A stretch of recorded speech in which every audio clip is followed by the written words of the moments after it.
Hey everyone, welcome to another episode of restaurantownerlessons.com, the podcast. I'm very honored to have on this gentleman in front of me, Mike Bausch, and I have to be fully transparent. I'm a student of his school, of his course online, and we'll get into that later on the show. But Mike, thank you so much for making some time in your amazing schedule.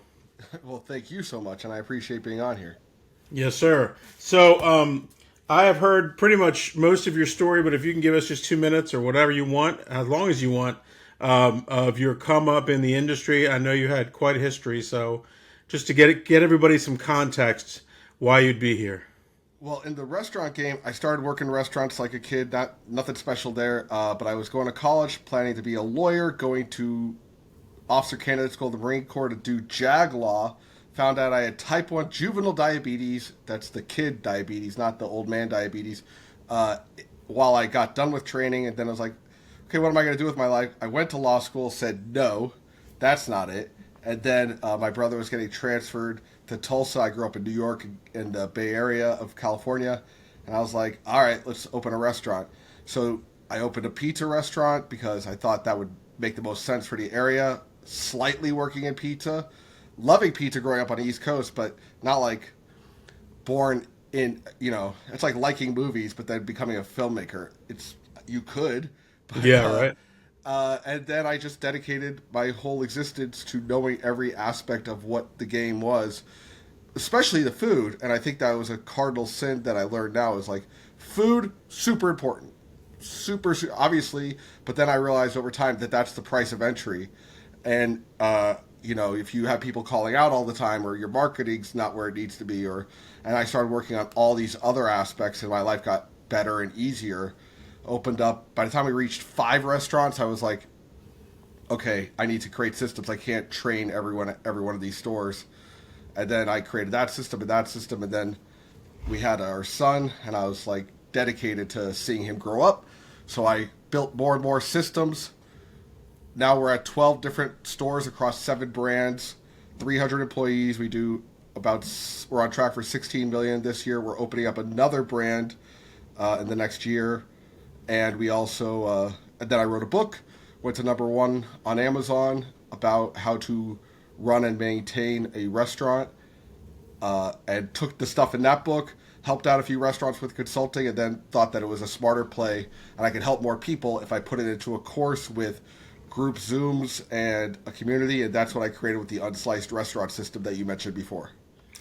Well, just a couple of things you've done. I mean, it kept you a little busy over a couple of years. That's a heck of a come up, and that's the short version because I've heard the longer version, and you had a lot of struggles along the way, like we all have, a lot of challenges, and this show is basically for restaurant owners and key players, so we always want to be delivering plenty of value. And it's amazing to see how you scaled. That was my next point. What was some of the early when you went from 1 to 2 to 3? Like 5 is a lot, 12 is a massive amount. But when you go from 1 to 2, what are some of the magic components of making that work? 1 to 2 is the hardest. I think it's like opening another store, and maybe even harder, because with your first store you can have your full dedication to it. You now split your time while now having to learn how to be at 2 places at once, unless you systemize. If you haven't systemized anything, and especially if it's like a pretty far drive, it's a bad scene. So I wanted to be at store 2 within at year 3. Didn't happen in year 3, not year 4, not in year 5. No one would even take a chance on us. Banks would deny us, even though we had everything. Like the bank would be like, you have to show all these financials that are in line like this. Boom, we did it. Still no. More hoops. Now, was this the pizza concept that first was your expansion? Yeah, so we went from our first store was built in a suburb of Tulsa called Owasso, and I got my ass handed to me for 6 years. We did, me and my brother, in the sense that you had to be all things blue collar because it's a very rural town Monday through Thursday, and then all the white collar people come back to this bedroom community Friday and Saturday. So if you couldn't appeal to a Lululemon mom or a blue collar Roy simultaneously, interesting. 37 restaurants opened and well, 40 restaurants opened, 37 closed between 2005 and 2007. We were one of the ones that didn't close. Wow, God bless. That's crazy. Yeah, that's a great point, because I think everybody that's watching can empathize with the fact you've got different crowds, different times, different seasons, and how do you flex a restaurant menu, environment, etc. What were some of the things you did to make it work at that time?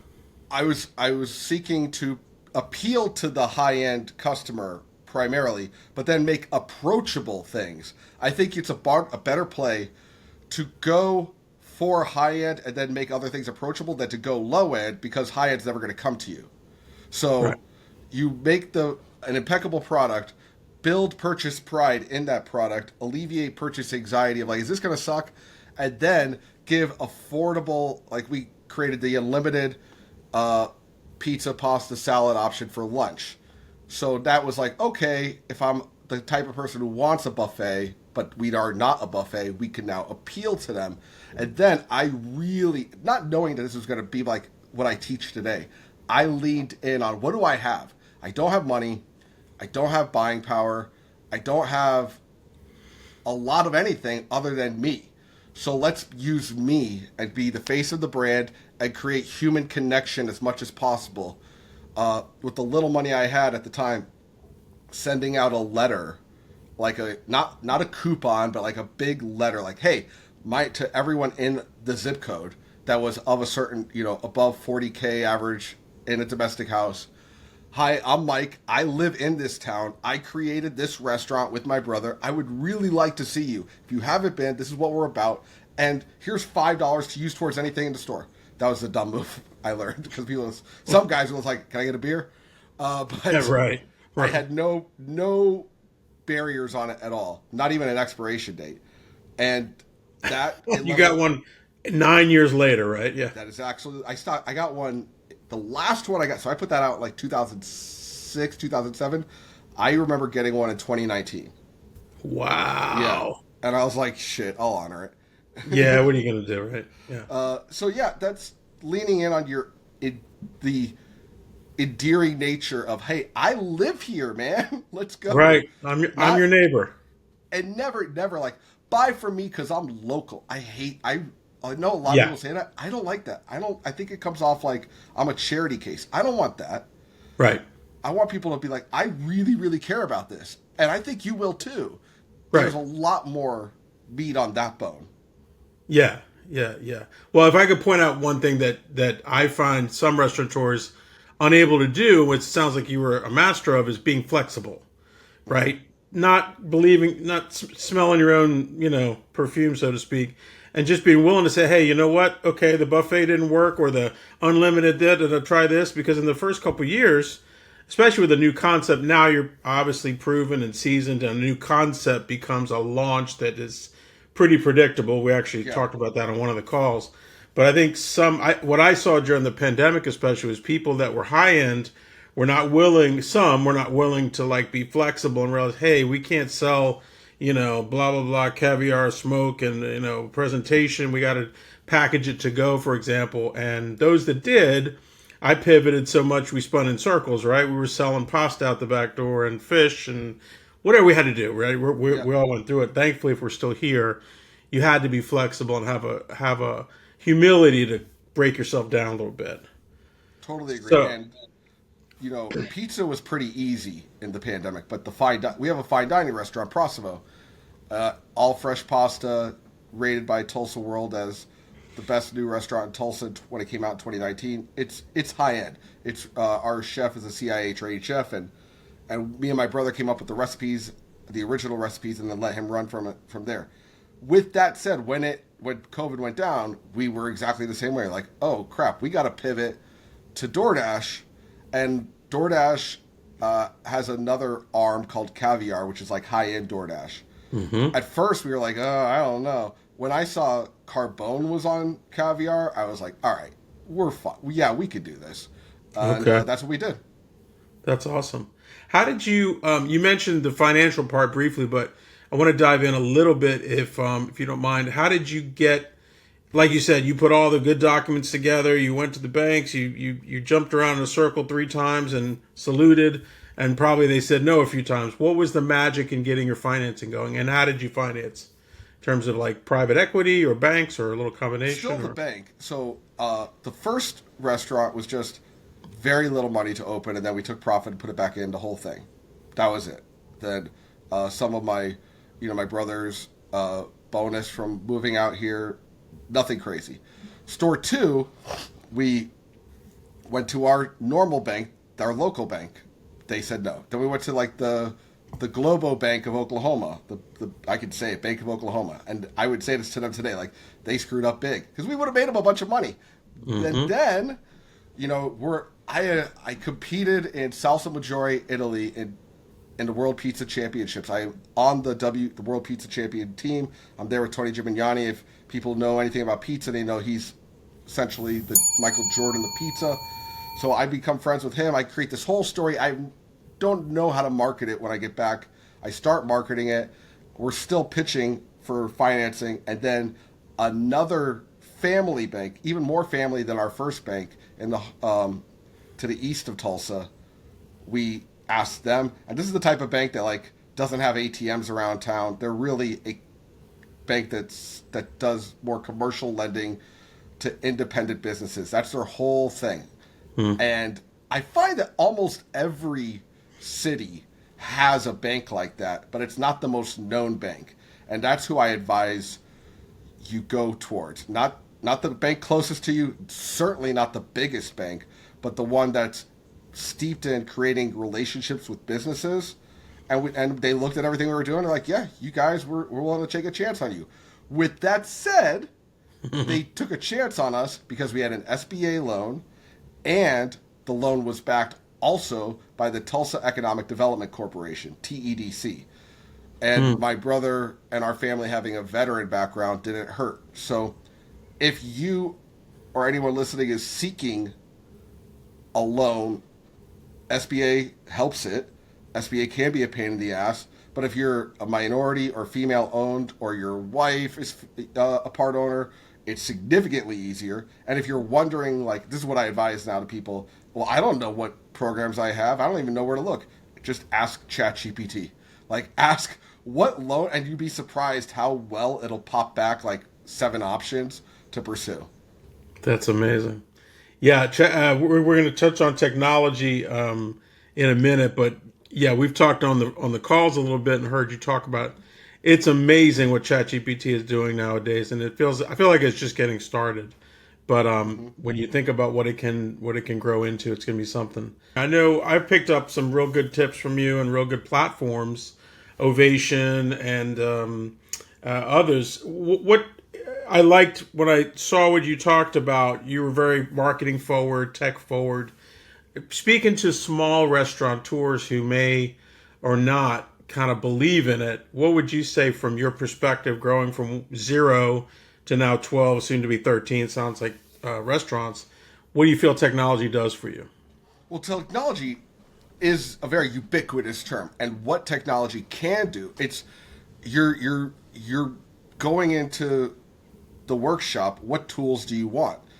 And there's tools that are just bad tools. There's tools that are not the right tool.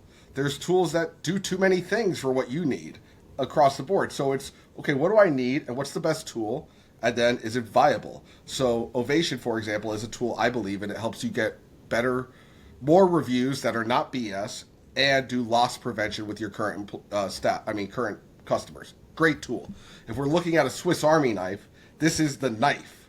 There are certain tools that are scissors. If someone's like, yeah, it's scissors, but I'd rather have a real ass pair of scissors. So I look at certain things, I'm like, it could do this and this and this and this and this. I'm like, I don't want the Swiss Army knife scissors you got with that. So I'm always cognizant of, is that the tool I want? When it comes to tech, I try a lot of stuff. I know what I'm going into it for. And then I have to ask, okay, is this a hat on a hat? Is this going to increase revenue by the time everything's said and done or not? Certain things are great tools. They cost so much money and have the very limited ability to create ROI. very limited ability. If someone was to have a company come in and do your inventory for you at $2,000 a week, you could get inventory. You're no Right. way you're going to ROI that you Right. saved $10,000 in food as a result of this inventory practice. Or if you're doing it yourself, I'm a little bit different than most in that I believe in doing inventory, but it should be something you do after you have ingredients nailed down, after you have the recipe nailed down, after you have your buying in line, after everything's said and done, then you can hone in. But it's like step 5, not step 1. Yeah, there's a lot of tools. I think what you're saying touches on, we've been around both of us long enough to remember when, getting two connected programs was a big deal. Nowadays, almost every platform does everything. But as you said so perfectly, do they do it the best and do you need it? Because, like my dad used to say, just because you can do it doesn't mean you should do it. And it's very easy. I think we're probably both a little, we have that shiny object, like it's exciting to try something. Is this going to be an ROI positive? I look at it and say, okay, if I'm going to try this new thing out after a year, is it going to return my money times 5 or whatever? Or is it just an asset that I want to add to my business because I think it's going to benefit, right? Am I going to recover some customers that weren't happy like Ovation does, right? Or something similar. But there's so much out there that you can either, some people get overwhelmed by it, I think, and just don't even do anything, which in this day and age, I don't understand how people don't realize the social media power, the reviews, there's a million things. But I think picking your tools carefully and using them and actually using them is probably the key, right? I fully agree. I find I noticed this thing and I put it to words last week officially. I call it the Instagram investment dynamic or dilemma. The Instagram investment dilemma. I find that someone who understands investing or has enough wherewithal to have a financial planner or investments is afraid of Instagram. And someone who can do stories on Instagram and post on that is afraid of investing. And it's usually like before 35 or after 35. And both are, if you could create an Instagram profile, you can open a Charles Schwab account. If you could open a Charles Schwab account and put money into an investment account, you sure as hell can post a story. These are two not hard things that have like 3 to 5 steps involved, but Right. You're out of your comfort zone. And that's the X factor that will paralyze people to then just, well, I know this, I'll stay over here. Yeah, it's unbelievable. Like they say, you weren't born knowing how to drive a car. You weren't born knowing anything really, and you've learned that stuff. So why not learn? And this is crazy because I've been on social media since since Facebook was almost born. It feels like, and different platforms have been born obviously since then. But people that just say, "Well, I don't know what to do. I don't know what to say," they overcomplicate it, in my opinion. What do you think in terms of in 2024? What would you say are a few have to have non-negotiables in being a successful restaurateur? Whether you're in startup or continuance or you're expanding, I know that's a big question, but there's a couple you could break it down. I think on a macro level, without specificity, you could say, and I think this would have been said 15 years ago, when people were like, you got to be using a point of sale. When I started my restaurant, people were like, make sure you have a point of sale. Like that was a grand concept. So let's get that out of the way. I think here's a more nouveau one. You should have a profit and loss statement that you create, whether or not it's someone in-house that puts the numbers in, but you've created it, that you have on Excel that you look at every week. If you are getting your financials every quarter from QuickBooks, from a CPA, you just saw where you stand with Mr. Taxman. You have no awareness of where you're driving to with your restaurant. So restaurant, new or old, and I'm fascinated. People that have talked to me about inventory, but don't have a P&L, or what I advise, a 13-month P&L. A 13-month P&L being 13 4-week periods rather than January, February. It's month 1, 4 weeks, then the next 28 days, then the next 28 days, so you can compare apples to apples. Kind of the corporate approach. Yeah, January is not the same as February. you have more Fridays and so if you're like, wow, January was way better than February, like, was it? You had an extra Friday. So that's why I always go 13-month P&L. Perfect. And by putting them in yourself, you're saying tracking your invoices, whether you're paying them COD or whether you're, bunching them up at the end of the week, but week to week, knowing what your numbers are, so that you dial down that period of a reaction. Labor's high. This is high. Oh, I paid 2 water. Now, are you accruing for? Not to get too accounting like, because I don't really love accounting, but my dad was one. But are you accruing for expenses every week, or are you cash basis? Like, are you the check was written? Yeah. And I go, so our weekly roundup is purely for what everyone's going to see. We'll do a monthly P&L that's more about, like, with all the utilities and everything. And it's a monthly of the 4-week period. But the weekly, why I'm giving that to me and my staff is way more in-depth about food cost, labor cost, revenue. Then the monthly takes into account, like, wow, towel expenses are really driving up. What are we doing there? And it's a whole conversation with all the managers, and it's an evaluation of where things are at and where things are going. And then especially what I care about, we might have that talk with the GMs, but then those GMs have to be empowered with the numbers to go to their front of house manager and be like, your average ticket is here. It should be, let's say, $50, and our staff is at 52. Great job. As opposed to, hey, it's at 48. What's going on? Or it's right at 50. You guys are just existing. And then back of house are given the numbers of, okay, food cost is creeping. What is going on? And what does the waste log say? And these finite metrics that I find so many restaurant owners are like, well, it's not going great. Let's make a new menu item. Things aren't going right. Make more food. Right. Makes no logical sense when you put it in front of you. It's their happy zone. And, right. And right. You really have to be an impeccable chef or cook or whatever. But being a restaurateur isn't being a business owner. It's a different beast. You got to be both. But it's a lot safer to be really good restaurateur than it is to be a really good chef. It's odd to say that. I don't like saying that. It's not my preference that that's the case, but I've learned over time. Especially when I've seen places that open, I'm like, that food wasn't that great. And then I'm like, why do they have a line? Oh, wow, their interior design is incredible. It's a vibe. Yeah, totally crazy. And I always find it's funny when you see the hot new place, whatever it is, whatever neighborhood, whatever, they open up and you say, well, okay, that's cool. Let's see how it is in 3 years. Or in 2 years or in a year. And obviously you've been around quite a while. I've been blessed to be around for 17 years with our 2 restaurants. And there's an interesting dichotomy of, like, being the classic place, but also keeping it fresh and interesting. What have you done along the path? Because I know you've mentioned some really cool promotions and kind of things to freshen up the energy, get the staff engaged, get customers engaged. What are some things there? There's certain predictable changes that we do now that aren't so we have the menu challenge to our staff each year that we come out with new menu items. We do a big push. We then know it's like this time of year is preparing for Christmas with a big push of some item. We're doing a mystery box. Get into January, we're gonna do our 20-year anniversary in January, and that's a big push.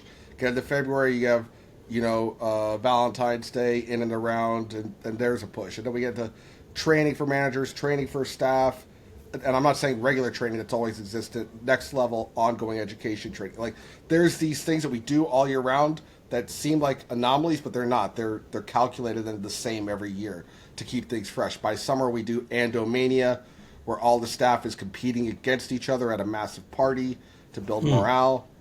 Again, the same but different every year with a different month to 3 month push leading up. So that's my approach to keeping it fresh. And then I look to lead from the front. Even if I see a trend, I don't ever want to follow a local trend. That's why, traveling is a fun perk of the job. If I'm in Italy, go to New York, see something, and then I'm like, okay, cool. How do I play that song with my guitar and my voice and make it ours?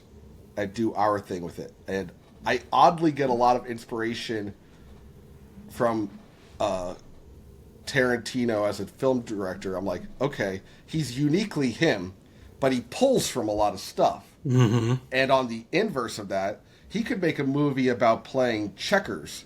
At this point, everyone's like, did you see that movie about checkers by Tarantino? That's what I want to be in Tulsa. It's like, oh, I heard Andolini's is coming out with this. Yeah, we got to go try it out. That's because I'm not, the director of the movie. There's that trust with it. And that's what I want from our brands to be in the zeitgeist of our area. That's awesome. So when you grew into this role, that whatever you would call yourself, obviously you're the lead director of everything, but you obviously had to empower people. I find myself, I'm sure you've had moments of this where you don't want to, it's easy for me to do it, muscle versus finesse. How did you grow from control to, okay, I got people and I'm hiring and building the team, etc. Any tips on that for people that are at that growth period of maybe 1 to 2, 2 to 3, or maybe within 1 and you're the guy cooking the food and you're doing everything and you're ensuring every shrimp is perfect and blah, blah, blah, to giving it off to a line cook and trusting that they're watching your baby, right? How does that work? I think people have, and it's a great question, I think people have a false sense of pride. There's a sense of like, I'm not going to ask, listen, I can do that. I get up in the morning and I do it because I'm blah, blah, blah. My staff's not going to respect me if they see I'm not the one doing it. And it's all a con. It's all BS. It's a self-imposed script narrative that you put on yourself. And when people feel that sense of pride, I want people to invert it and realize it's actually laziness to not be out of your zone. It's cowardice to not trust others. The brave, bold thing is to go where you haven't gone, to trust people to win with you, and to not be the one who takes the award yourself, but rather sees pride in someone else winning in your zone of influence. And when you transition your mindset to that, it starts to make different wins. Oh, wow, look, he did that really great. That's my win, his win. Right. And when you can have that pride, and not, who actually does it better. I'm actually kind of better at it, but you did okay. But not as good as me, but you did it pretty good. When you can invert that, like, wow, you did that better than me. That was really solid. Now you have power. Now you have growth. And now you have freedom. And it's something that people don't want freedom. People act like they do. A lot of people don't. They want to be the 55-year-old mom making their 31-year-old son's bed. Drop the mic on that one. Yeah, it's a great point, and I think that's often what stifles growth is people feel like, well, how can I do everything now? How can I do it times 2? And as you said, I think what we have to give back after being in the industry for a long time is we have to let those birds fly, right? Kick them out of the nest. I remember specifically times my cooks coming to me saying, hey, I got this opportunity, this really cool restaurant. What do you think? I said, do it. It's a next step up from where we were at the time. I was running a corporate restaurant. But I said, hey, now she's a chef for many years and is almost like an OG in the game. And that's a real pride for me, is to say I had a little bit of something to kick that bird out of the comfort zone, as you said, and get her flying to some other opportunity. So that's awesome. Post-pandemic, real quick, it's been a couple years, obviously. I don't know if I even need to bring it up, but I think that did shift a lot of things for our industry. What are you seeing, maybe state of 2025 and beyond? Obviously, we've gotten out of the pandemic, but that was a heck of a time. You obviously were in the middle of it. I don't know what stores, how many restaurants you had at that time, but any predictions for the near future? Well, the pandemic taught everyone how to do online ordering. Even people knew, but now everyone knows. Then you went from seeing the Chipotle line with like 20 people in it to the Chipotle grab and go for takeout filled with like 3 people in line. That's the best signifier of what COVID did. Now, moving on, then it was like everyone's doing DoorDash. And it was like, I don't have money for DoorDash. And you segmented the grouping into, I don't care. I value my time and I have enough money I can't afford this and we're not going out. So the dynamic there was, well, do I appeal to these people or these people? And I think a lot of people didn't want to lose these people, but the smarter play was to create more incentive to come into the restaurant, which is still where I'm at today. Incentive, best price, best everything, come into the restaurant. But if you order online, boom, boom, boom, boom. So getting smart with your third party and also getting into integrating like DoorDash Drive, which there's a whole long conversation for that. But having your pricing on third party, having your pricing cheaper on direct ordering from you, incentivizing direct ordering from you, there's a massive amount of effort that needs to be placed on that. Then this other segment that is somewhat value conscious, but you still want to give experience because you're never going to win the value game compared to the gas station that could make a decent pizza at this point. It's a race to the bottom, as they say. Yeah. So, hey, we give free garlic knots on Wednesday, only for dine-in. I don't like discounts. I do like added value. And that's a game. Now, what's going to happen in the next 5 years? I think people put too much emphasis on elections and also not enough. It's not the election, it's the ramifications of it. Inflation, what is it going to do with the onset of whoever wins, the economy, and then there's going to be new dynamics that come into it. But still, no matter what, people are going to eat. Here's one thing that's not going to change. People are going to eat. People's favorite topic of conversation is themselves. So the best, most focused way to create connection is where the mind should go. AI is in a perfect spot right now. Just enough people know about it to use it. It's not so ubiquitous that if you do something, everyone's like, well, you did that with AI. We're getting there. And it's going to get to a point where the person who leans in more on human connection and more on, wow, there's no way he faked that. That had to have been him in person, is going to be the way you win. And it's going to be hard because today you could. A year and a half from now, there's going to be programs. Film yourself saying a message to your customer, and it's going to be like, there's going to be a video from me to the customer. Hey, I'm Mike, and Tom and Tina, thanks for coming to the restaurant. Well, I never said Tom and Tina's name. And Tom and Tina are going to be like, that's a fake video. So the more you can create human connection and be yourself and prove you're not a bot, which only an independent can do, and figure ways to do that, is going to be where the next 5 years go. I guarantee the inverse to automation is going to be the ones who win. Humanization. Guarantee you're not a bot. I'm not like Max Headroom back in the day, right? Yes, I know that reference. Yeah, well, I figured you would. We're in the same neighborhood. It's going to be hard to do that. I'll even people will DM me on Instagram, and then I'll respond with a voice message, and people will still be like, was that you? I'll have to reference everything they said in the message and begin it and end it saying, hey, this is not a robot. This is not AI. I got your message, and here's my take on it. That's too funny. Yeah, there's been some fun programs I've seen, some apps. I can't remember the name off the top of my head, but that when somebody joins your list, you would record a quick video and thank them for joining the list. And it's like, hey, Susie, appreciate you joining the family. Thanks a lot. But I think that's a great point. With AI and what's going on, it's true. Like anyone who's savvy enough to realize how deep it can go, will also hopefully realize how real we are when we're talking to people out of, the realness, so to speak.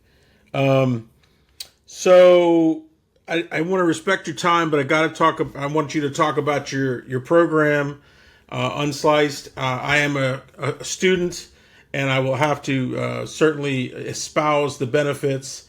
I'm still working through the coursework, but even so, being on a call, you had one today, probably at 11. I would believe I couldn't. Yep. Had to take my dear 92-year-old mother to a doctor visit, so I couldn't be there. But tell people a little more in depth about what you created. Sure, thank you. So I created what I needed. It's still needed at 1 store, 2 stores, 6 stores, in the sense that here's a path. Here's someone who's been through every good app and bad app, how to use them. But in the course program itself, it's stuff, I've spent hundreds of thousands of dollars for business consultants, not restaurant consultants, business consultants. And I've learned a lot of lessons. And a lot of that stuff is not at an approachable price for an independent restaurant. Most of these consultants are in the 60 to 80K range. We did that investment. I took what is necessary for a restaurant and boiled it down. Vision planning, then metrics. This is not in one of those business consultants. All of our metrics, all of our recipe cards that I have killed myself to build out to be as stupid and easy as possible with an Excel spreadsheet and an iPhone, because I'm also frugal. I don't want to spend money on stupid technology. So I teach you how to do the things I've done because I've done 20 iterations of it. If you want to skip steps 1 through 20, here you go. All my marketing, here's how I do it. And it takes me 1 hour every 2 weeks to do all my emails and social. And I show you all the apps and programs and the workflows and also the messaging and the emotion. I want to really convey that because I am an actual owner. If you're like, well, I'm looking at a few different restaurant consultants, that's fine. Evaluate all of them. But I am the only one that I know of that is teaching all this, that is an active owner. There's many, many restaurant consultants that'll teach you your menu. I'm not that. I'm telling you your operational know-how, your systemization, getting out of your own way and creating workflows. And instead of creating them, using mine. And then operationally onboarding, lowering your attrition, negotiating with vendors, getting great catering, how to organize those large orders, get more of them, know that you're on the track positively with your meetings, how to have a meeting. And these are all the features. But the goal, the end result is that you own your restaurant on your terms, that it works for you, that you have your life, that this bold decision you've made to be a badass owner is life fulfilling instead of life draining. And then once the course content is all in your brain and you got that locked in, then for the random things like, hey, this program, ploppyplop.com, hit me up. What do you think of them? 99% likelihood, I've already dealt with them, and I can tell you, yeah, they're legit, or no, they're actually BS, and here's why. And we do that on the call, how to game ChatGPT, how to handle random employee problems, all that within our community, our group calls, and the course. For all that, for a price cheaper than a mixer. Because I don't have to live off this. If I did, I'd probably have to charge what other consultants charge into, significant, well, about 3 times what I charge. So I don't, and that's what it is. Yeah, that's awesome. And I want to speak a minute extra to just the mindset of improvement, right? I think a lot of restaurateurs, chefs, cooks, everybody wants to own a restaurant one day. That's like the typical, if you're serious about the restaurant business, whether you're a maitre d' or a waiter or whatever, yeah, one day I want to have my own place, but I don't think anybody realizes what it's going to take. And we probably didn't realize what it was going to take when we started it. But I think the mindset of educating yourself, whether it be books, courses, training, consulting, whatever it is in general, just be open to the fact that you don't know it all and seek an expert. My friend always said, pay an expert for their expertise. And it's so true that I think we all, I can fix that pipe. I can do certain things we still want to do. But I feel like a lot of small restaurant owners get stuck behind, like you said, the kind of I want to say macho, but kind of that I can do it. I know how to do it. I'm the guy. Ego. And they get ego. Yeah, they get stuck. And it's people do that a little bit with plumbing. They do it a lot with restaurant and business ownership. No one really teaches you business ownership. They might teach you the business theory, but no one's teaching you business ownership. Another thing, no one gets taught in elementary school or college delegation. At no point are you taught to delegate. I mean, if you were to delegate, that would be, you cheated on your test. Right. You're like, I'm going to have this person study for me and this person take my test so I can get an A. Be like, no, and it rightfully so. But no one's like, hey, your job is to get 4 people to do this job so you can stay and monetize it to work on something bigger. That's never taught. So a lot of people feel, hey, I'm being inauthentic. I'm cheating when you get to become an adult in business, and they never scale as a result. My thing is, hey, there's certain things that got you to this point, but it's a new set of tools to get you to that point. And if you want that, which most people say they do, but do they really? Here's what I'm going to offer and give you so that you can have this new set of tools on your, but it's my jackhammer to break up the boulder instead of the hammer and chisel most people are working with, but you still got to break it up yourself. I just give you my jackhammer, and I have, no one that's asked for a refund, put it that way. And a lot of people have taken on this program, and I'm looking forward to the future and appreciate you taking the time to talk about it, because I'm stoked off it, and I see the difference it's making not only in the restaurants' lives, but in their families' lives and their staff and their communities, and it's very empowering. I love it. And I just want to remind people that you don't have to be a slave to your restaurant. You don't have to have this like bent over, like, oh my God, yeah, I feel like there's like a pirate mentality, right? we can all have an actual life outside the business. Thank you for, and you touch on that often in the calls, which I really like, is that, we all do this for a greater purpose. We're doing this to build a good life for ourselves in something that we have passion and hopefully maintain passion for. And I want to thank you for bringing that energy behind the system. As a student, I gave it a full hearty thumbs up. Anything closing where people can find you, social media, etc.? Sure. If you just want to check out my social media, go to @Mikey Bausch, MikeyBausch. And if you are ready to jump in, this is a real ass program with me operating it. It's not like you're not going to see me. It's not like there's some course, not a lot, but there's some courses where you buy it and then the guy's never there. Right. It's me.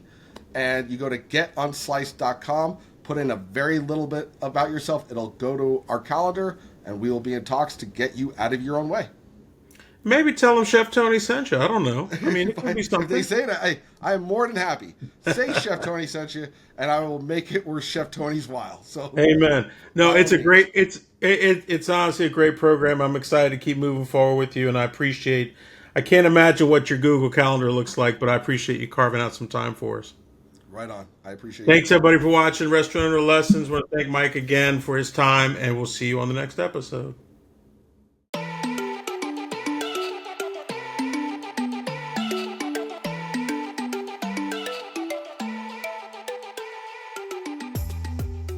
What's up, everybody? Chef Tony here. You don't know me, but you're gonna soon, I hope. We own and operate 2 restaurants in Maryland, and I want to introduce you to the launch of our new company, Epic Eats Marketing. We have been in business for 17 years, been in the restaurant business 37 years, and as I said, we own and operate 2 restaurants day to day, in and out. We understand the deal. I'm launching this company to help other restaurateurs market their restaurant digitally, represent themselves online, make digital offers, look at lead creation, emails, texts, etc. Help you as a client to be able to grow your business. I understand the challenges that we go through. Is social media the best thing for you today? Is email marketing? Is text message marketing? Maybe it's a touch of all, like your best recipes.